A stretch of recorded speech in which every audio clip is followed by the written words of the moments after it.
전 세계가 발칵 뒤집혔습니다. 세계 원유의 핵심 해협 호르무즈가 봉쇄됐습니다. 40억 달러짜리 세계 물류가 단 하루 만에 멈췄습니다. 세계가 손을 놓는 동안 아무도 주목하지 않던 데이터 분석가 한 명이 움직였습니다.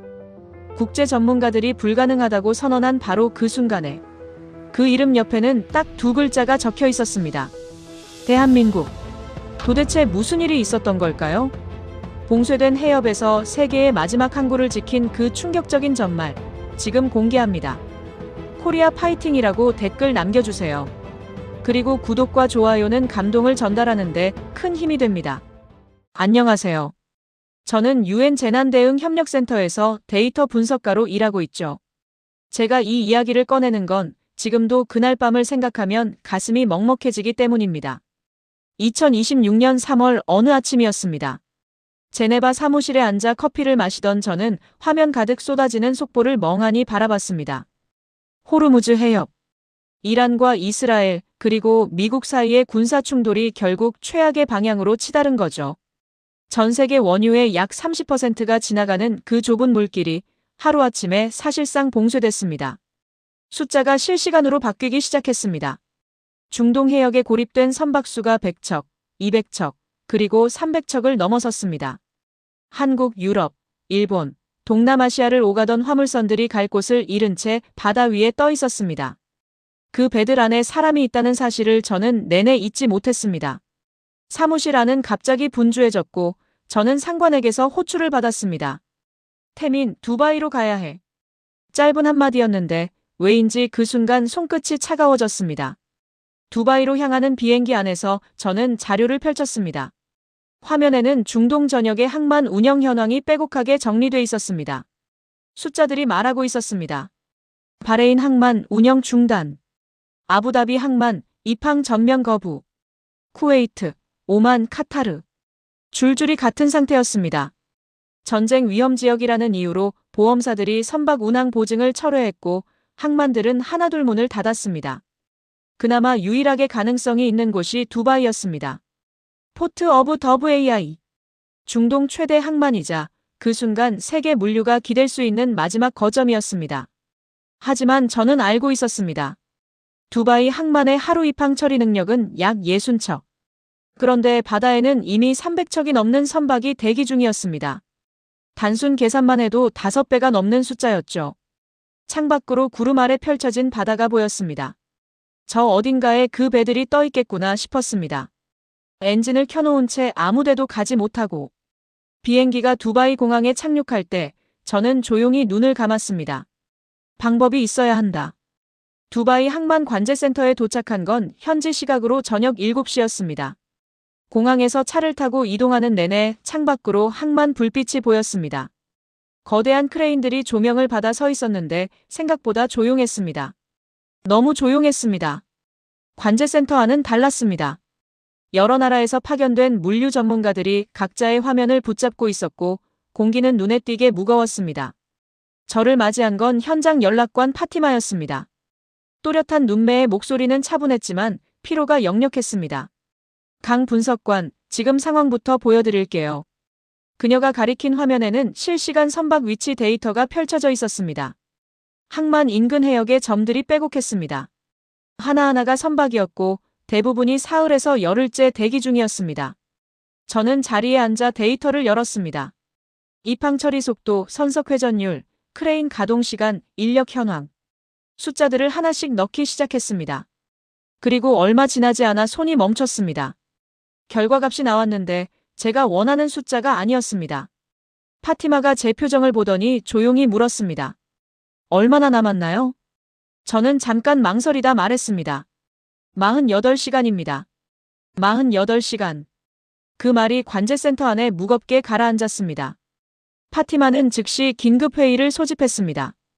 유럽 물류기업 연합보안, 책임자 루카스 브라운, 항만 운영 총괄, 각국 파견 전문가들이 테이블을 채웠습니다. 저는 분석 결과를 화면에 띄우고 설명을 시작했습니다. 현재 속도로 선박을 순서대로 받으면 선석이 48시간 안에 포화됩니다. 항만 전체가 멈추는 거죠. 잠깐의 침묵이 흘렀습니다. 그러나 곧 루카스가 팔짱을 끼며 입을 열었습니다. 분석관, 당신은 이 항만에 오늘 처음 왔죠? 목소리는 정중했지만 눈빛은 달랐습니다. 테이블 주변 몇몇이 시선을 교환했습니다. 저는 그 시선이 무엇을 의미하는지 알았습니다. 현장을 모르는 외부인. 전쟁터에 데이터만 들고 온 한국인.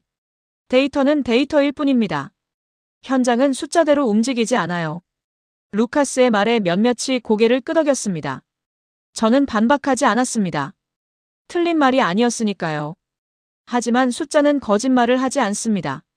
그리고 지금 이 숫자는 분명하게 경고하고 있었습니다. 회의실을 나오면서 저는 조용히 이를 악물었습니다. 회의 결과는 사실상 보류였습니다. 결정도 거부도 아닌 어중간한 상태. 그게 오히려 더 답답했습니다. 저는 관제센터 한쪽 자리를 빌려 밤새 데이터를 다시 들여다봤습니다. 숫자를 바꿔보고 변수를 조정해보고 다른 가능성을 찾아봤습니다.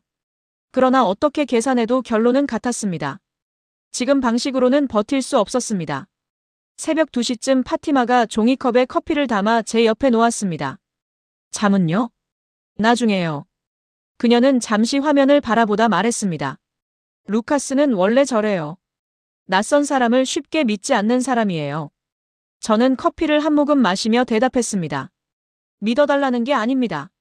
숫자를 봐달라는 거죠. 파티마가 작게 웃었습니다. 피곤한 웃음이었습니다. 창밖으로 항만이 내려다 보였습니다. 조명은 켜져 있었지만 움직임이 적었습니다. 크레인 몇 대가 멈춰 서 있었고 야적장 한쪽은 텅 비어 있었습니다. 그리고 저 멀리 바다 위에는 불빛들이 줄지어 떠 있었습니다. 움직이지 못하는 선박들이었습니다. 저는 그 불빛을 한참 바라봤습니다. 저 안에 사람이 있다. 집에 가지 못하는 사람들이 있다. 그 생각이 머릿속에서 떠나질 않았습니다. 다음 날 아침, 저는 다시 회의실 문을 두드렸습니다. 루카스는 이미 자리에 앉아 있었습니다. 표정은 어제와 같았습니다.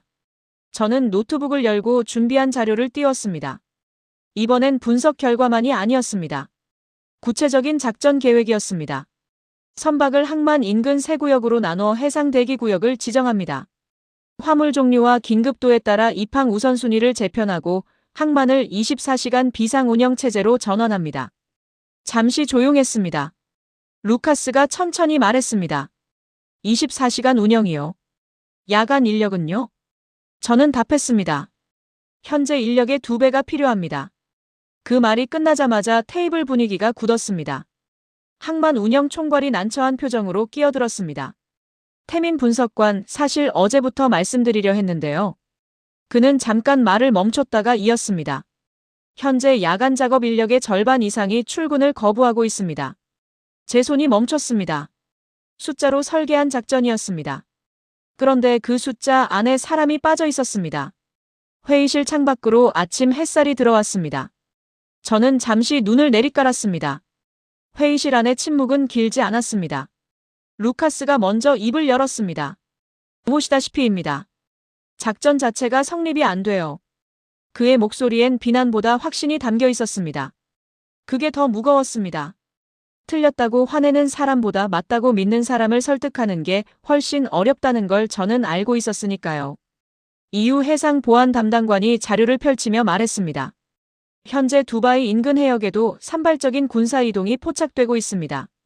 야간 작업은 노동자들을 위험에 노출시키는 겁니다. 또 다른 관계자가 이어받았습니다. 보험 적용도 안 됩니다. 야간 전시 상황에서 발생하는 사고는 어느 회사도 보증하지 않아요. 반대 의견들이 테이블을 채웠습니다. 논리적이었고 현실적이었습니다. 반박하기 어려운 말들이었습니다. 저는 조용히 듣고 있었습니다. 그러다 파티마와 눈이 마주쳤습니다. 그녀는 아무 말 없이 저를 바라보고 있었는데 그 눈빛이 묘했습니다. 포기하지 말라는 건지 현실을 받아들이라는 건지 알 수 없었습니다. 회의는 결론 없이 끝났습니다. 복도로 나오는데 파티마가 나란히 걸으며 조용히 말했습니다. 사람들이 두려워하는 거예요, 태민. 틀린 게 아니라. 저는 걸음을 멈추지 않았습니다. 하지만 그 말은 오래 머릿속에 남았습니다. 파티마의 안내로 저는 처음으로 항만 현장을 직접 걸었습니다. 관제센터 화면으로 보던 것과는 달랐습니다. 냄새가 있었고 소리가 있었고 온도가 있었습니다. 야적장 한쪽에 컨테이너들이 쌓여 있었습니다. 평소라면 분주했을 공간이 절반쯤 비어 있었습니다. 크레인 2대가 멈춰 서 있었고 트럭 몇 대가 시동을 끈 채 세워져 있었습니다. 파티마가 말했습니다. 저기 보이는 크레인 2대, 원래 야간팀 담당이에요. 어젯밤부터 세워져 있죠. 야간팀 베테랑 작업자 유수프를 만난 건 그때였습니다. 50대 초반으로 보이는 그는 야적장 구석에서 혼자 앉아 있었습니다. 파티마가 저를 소개하자 그는 무표정하게 고개를 끄덕였습니다. 저는 조심스럽게 물었습니다. 야간 작업이 무서우신 거죠? 그는 잠시 침묵하다 말했습니다. 무섭죠. 그런데 말끝을 흐렸습니다. 저는 기다렸습니다. 우리 팀 막내가 어젯밤에 전화했어요. 나오지 말자고. 가족들이 걱정한다고. 그는 손을 내려다보며 이었습니다. 근데 나는 자꾸 바다가 생각나더라고요. 저 밖에 있는 배들이. 저는 아무 말도 하지 못했습니다. 데이터 화면으로만 보던 선박들이 갑자기 다르게 느껴졌습니다. 유수프의 눈에도 저와 똑같은 불빛이 보이고 있었던 겁니다. 유수프와 헤어지고 저는 혼자 항만 끝 방파제까지 걸어갔습니다. 파티마도 따라오지 않았습니다. 그냥 혼자 있고 싶었습니다. 방파제 끝에 서자 바람이 세게 불었습니다. 저 멀리 바다 위로 불빛들이 줄지어 보였습니다. 낮은데도 선박들의 항법등이 켜져 있었습니다. 하나, 둘, 셋. 세다가 멈췄습니다. 너무 많았습니다. 저는 그 자리에서 데이터를 다시 펼쳤습니다.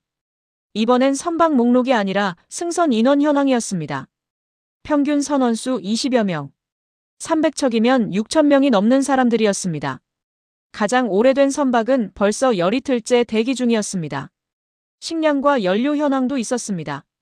일부 선박은 이미 비상물자로 전환한 상태였습니다. 숫자가 말하고 있었습니다. 이건 물류 위기가 아니었습니다. 사람의 문제였습니다. 저는 화면을 끄고 바다를 바라봤습니다. 가슴 어딘가가 조여드는 느낌이었습니다. 데이터 분석가로 일한 지 12년이었습니다. 늘 숫자 뒤에 있었습니다. 숫자가 결론을 내리고 저는 그걸 보고하는 역할이었습니다. 그런데 지금은 달랐습니다. 숫자가 저에게 묻고 있었습니다. 저 사람들을 어떻게 할 거냐고. 바람이 다시 불었습니다. 저는 천천히 몸을 돌려 관제센터 쪽을 바라봤습니다. 그리고 조용히 걸음을 뗐습니다. 이번엔 걸음이 달랐습니다.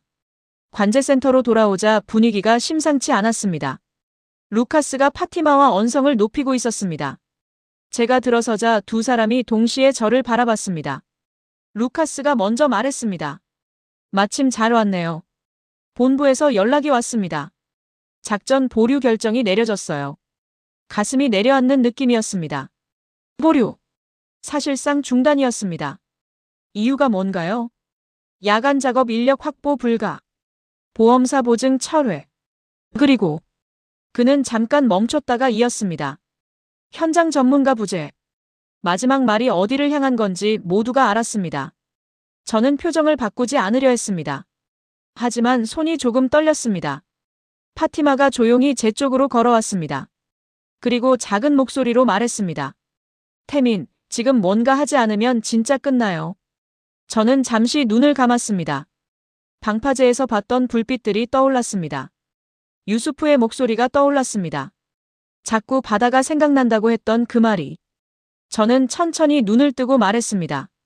항만 방송 시스템 쓸 수 있나요? 파티마가 눈을 크게 떴습니다. 전체 방송이요? 네. 항만 전체에 들리는 거요. 루카스가 팔짱을 끼며 비웃듯 말했습니다. 방송으로 뭘 하려고요? 저는 대답하지 않았습니다. 대신 파티마를 바라봤습니다. 그녀는 잠시 망설이다가 조용히 고개를 끄덕였습니다. 관제센터 방송 마이크 앞에 섰을 때 손바닥에 땀이 났습니다. 저는 데이터 분석가였습니다. 연설가가 아니었습니다. 하지만 지금 이 순간 숫자보다 말이 필요했습니다. 버튼을 눌렀습니다. 이곳은 지금 세계 물류의 마지막 항구입니다. 목소리가 항만 전체로 퍼져나갔습니다. 야적장, 크레인 앞, 트럭 대기 구역. 어디서든 들렸습니다. 저는 잠깐 멈췄습니다. 그리고 다시 말했습니다. 여기서 우리가 멈추면 바다에 있는 사람들은 돌아갈 곳이 없습니다. 방송이 끝났습니다. 관제센터 안이 완전히 조용해졌습니다. 루카스도 파티마도 아무도 말하지 않았습니다. 저는 마이크에서 손을 떼고 숨을 골랐습니다. 아무 반응이 없었습니다. 1분이 지났습니다. 2분이 지났습니다. 창밖 항만은 여전히 조용했습니다. 3분이 지났습니다. 아무도 말하지 않았습니다. 루카스는 창밖을 바라보고 있었고 파티마는 무전기를 손에 쥔 채 굳어 있었습니다. 관제센터 안의 다른 직원들도 화면을 보는 척하면서 사실은 아무것도 하지 않고 있었습니다. 저는 천천히 자리로 돌아가 앉았습니다. 노트북 화면에는 여전히 선박대기 현황이 떠 있었습니다. 숫자는 변하지 않았습니다. 바다 위의 불빛들도 그대로였습니다. 루카스가 조용히 말했습니다. 태민 분석관, 저도 이 상황이 안타깝습니다. 하지만 사람들은 움직이지 않아요. 두려움이 그보다 크거든요. 틀린 말이 아니었습니다. 그래서 더 아팠습니다. 파티마가 무전기를 내려놓으며 저를 바라봤습니다. 눈빛에 미안함이 담겨 있었습니다. 말하지 않아도 알 수 있었습니다. 우리가 할 수 있는 건 다 했다는 뜻이었습니다. 저는 창밖을 바라봤습니다. 저녁이 가까워지면서 하늘이 붉게 물들고 있었습니다. 항만 조명들이 하나둘 켜지기 시작했지만 움직이는 사람은 보이지 않았습니다. 크레인은 여전히 멈춰 있었고 야적장은 텅 비어 있었습니다. 12년이었습니다. 데이터로 문제를 풀어온 시간이. 그런데 지금 이 순간 저는 아무것도 할 수 없었습니다. 숫자도 분석도 작전도 아무것도 사람의 마음을 움직이지 못했습니다. 처음으로 제가 틀렸다는 생각이 들었습니다. 망송은 실패였습니다. 저는 자리에서 일어나 관제센터 밖으로 나왔습니다. 더 이상 화면을 보고 싶지 않았습니다. 숫자를 보고 싶지 않았습니다. 복도 끝 창가에 기대어 서서 바깥을 바라봤습니다. 하늘은 완전히 어두워져 있었습니다. 항만 조명이 켜져 있었지만 사람이 없는 불빛은 그냥 공허했습니다. 바다 위에 선박 불빛들만 예전처럼 줄지어 떠 있었습니다. 저는 그날 처음으로 한국에 있는 어머니 생각을 했습니다. 아무 이유 없이. 그냥 문득. 어릴 때 어머니가 자주 하시던 말씀이 떠올랐습니다. 태민아, 내가 할 수 있는 걸 다 했으면 그걸로 된 거야. 그 말이 위로가 됐던 적도 있었습니다. 하지만 오늘 밤은 달랐습니다. 바다 위에 사람들이 있었습니다. 그냥 됐다고 할 수 없었습니다. 눈을 감았습니다. 그때였습니다. 삑, 삑. 파티마의 무전기 소리가 복도까지 들렸습니다. 저는 반사적으로 고개를 들었습니다. 관제센터 안이 갑자기 소란스러워졌습니다. 저는 빠르게 문을 열고 들어갔습니다. 파티마가 무전기를 두 손으로 쥐고 있었습니다. 얼굴이 굳어 있었습니다. 아니, 굳어 있는 게 아니었습니다. 떨고 있었습니다. 무전기에서 목소리가 흘러나왔습니다. 관제센터 들리나요? 거친 숨소리와 함께 들려오는 목소리였습니다. 낮고 굵은 목소리. 어디선가 들어본 것 같았습니다. 파티마가 떨리는 손으로 버튼을 눌렀습니다. 들립니다. 누구세요? 잠깐의 침묵이 흘렀습니다. 그리고 대답이 왔습니다. 야간 크레인 팀입니다. 우리는 돌아가겠습니다. 관제센터 안의 모든 사람이 동시에 숨을 멈췄습니다. 루카스도 항만 운영 총괄도 저도. 아무도 움직이지 않았습니다. 파티마의 눈에 눈물이 맺혔습니다. 야간 크레인 팀의 무전이 끝나기도 전에 두 번째 무전이 울렸습니다. 컨테이너 하역 2팀 준비됐습니다. 파티마가 입을 가렸습니다. 저는 그 자리에 서서 무전기 화면만 바라봤습니다. 세 번째 무전이 왔습니다. 트럭 배차팀입니다. 지금 출발합니다. 그리고 네 번째. 야적장 정리팀 들어갑니다. 무전이 끊이지 않았습니다. 관제센터 안의 직원들이 하나둘 자리에서 일어났습니다. 누군가는 화면을 열었고 누군가는 헤드셋을 집어들었습니다. 말 한마디 없이 각자 자리를 찾아갔습니다. 저는 창밖을 바라봤습니다. 어둠 속에서 항만 조명이 하나씩 켜지기 시작했습니다. 야적장 구역, 크레인 앞, 선석 주변. 꺼져 있던 불빛들이 차례로 살아났습니다. 그리고 사람들이 보이기 시작했습니다. 헬멧을 쓴 사람들이 3355 모여들었습니다. 트럭 한 대가 야적장으로 들어왔습니다. 그 뒤로 또 한 대. 파티마가 제 옆에 서서 조용히 말했습니다. 태민 유수프 씨예요. 첫 번째 무전. 야간 크레인 팀. 그 굵은 목소리가 유수프였습니다. 어제 야적장 구석에서 혼자 앉아 손을 내려다보던 그 사람이었습니다. 자꾸 바다가 생각난다고 했던 사람이었습니다. 저는 눈이 뜨거워지는 걸 느꼈습니다. 참으려 했는데 잘 되지 않았습니다. 루카스가 제 옆으로 다가왔습니다. 그는 아무 말도 하지 않았습니다. 그냥 창밖을 함께 바라봤습니다. 수십 명이었던 사람들이 어느새 수백 명이 되어 있었습니다. 항만이 다시 살아나고 있었습니다. 오후 10시였습니다. 첫 번째 선박이 선석에 접안했습니다. 파나마 국적 화물선이었습니다. 열사흘째 대기 중이던 배였습니다. 크레인이 천천히 움직이기 시작했습니다. 쇠줄이 팽팽하게 당겨지는 소리, 컨테이너가 들어올려지는 소리. 그 소리가 항만 전체로 퍼졌습니다. 관제센터 안에서 저는 실시간 데이터를 들여다봤습니다. 선석 가동률이 올라가고 있었습니다. 크레인 6대가 동시에 움직였습니다. 트럭들이 쉬지 않고 들어왔다 나갔습니다. 숫자들이 빠르게 바뀌었습니다. 이번엔 좋은 방향으로. 자정이 넘어서 두 번째 선박이 들어왔습니다. 세 번째, 네 번째. 새벽 2시에는 동시에 12척이 작업 중이었습니다. 평시 야간 처리량의 3배였습니다. 파티마가 현장 무전을 계속 주고받으면서도 틈틈이 저를 확인했습니다. 제가 괜찮은지 살피는 눈빛이었습니다. 저는 괜찮다고 말했지만 목소리가 조금 흔들렸습니다. 새벽 4시쯤이었습니다. 항만 밖 현장에서 무전이 왔습니다. 관제센터 유수프입니다. 크레인 3번 선석 작업 완료. 다음 선박 들어와도 됩니다. 파티마가 웃으며 답했습니다. 수고하셨습니다, 유수프 씨. 잠깐의 침묵 뒤에 유수프의 목소리가 다시 들렸습니다. 바다에 있는 사람들, 이제 좀 들어올 수 있겠네요. 그 말에 관제센터 안 몇몇이 고개를 숙였습니다. 저도 그랬습니다. 날이 밝아왔습니다. 항만은 멈추지 않았습니다. 아침 6시 태양이 떠오를 때 저는 방파제로 나갔습니다. 어젯밤 그 자리였습니다. 바다를 바라봤습니다. 어제보다 불빛이 줄어 있었습니다. 조금이었지만 분명히 줄어 있었습니다. 그 옆으로 루카스가 다가와 섰습니다. 그는 한동안 아무 말도 하지 않았습니다. 그러다 조용히 말했습니다. 강 분석관, 나는 틀렸습니다. 저는 고개를 저었습니다. 두려운 건 당연한 겁니다. 루카스가 작게 웃었습니다. 처음 보는 표정이었습니다. 그렇게 72시간이 흘렀습니다. 두바이 항만이 처리한 선박은 117척이었습니다. 전시 상황에서 세계 기록이었습니다. 그리고 그 기록 뒤에는 숫자가 아닌 사람들이 있었습니다. 72시간이 지난 뒤 UN 긴급회의가 열렸습니다. 저는 제네바 화상회의 화면 앞에 앉아 있었습니다. 각국 대표들이 차례로 접속했습니다. EU교통위원회 위원장 엘리자베트 하겐도 보였습니다. 표정이 진지했습니다. 보고서가 공개됐습니다.